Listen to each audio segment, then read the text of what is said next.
गांव में रहने वाली साधारण लड़की थी। उसका परिवार गरीब था, लेकिन उसके सपने बहुत बड़े थे। जब भी गांव में कोई बीमार होता, गीता उनकी मदद करने के लिए दौड़ पड़ती। वह डॉक्टरों को मरीजों का इलाज करते देखती और सोचती, एक दिन मैं भी डॉक्टर बनूंगी। लेकिन जब उसने अपने इस सपने के बारे में गांव वालों को बताया, तो सब हंस पड़े।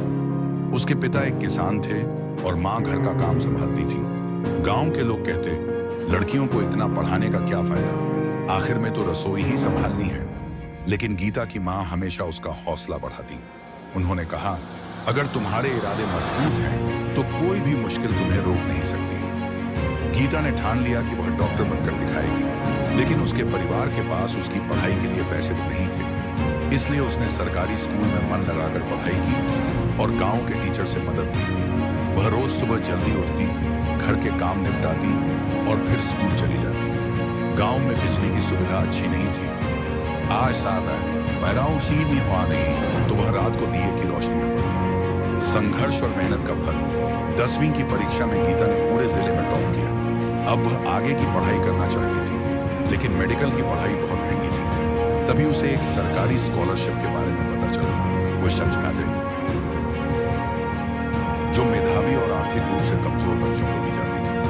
उसने कड़ी मेहनत से परीक्षा दी और उसे यह स्कॉलरशिप मिल गई। अब गीता के सपने को पंख मिल चुके थे। उसने मेडिकल कॉलेज में दाखिला लिया और पूरे समर्पण के साथ पढ़ाई शुरू कर दी।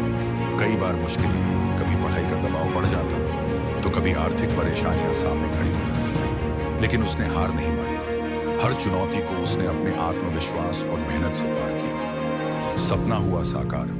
5 साल की कड़ी मेहनत के बाद गीता डॉक्टर बनने बन गई। जब वह गांव लौटी, तो वही लोग जो कभी उसके डॉक्टर बनने के सपने पर हंसे थे, अब तालियां बजा रहे थे। गीता ने अपने गांव में एक छोटा सा क्लिनिक खोला, जहां गरीबों का मुफ्त इलाज किया जाता था।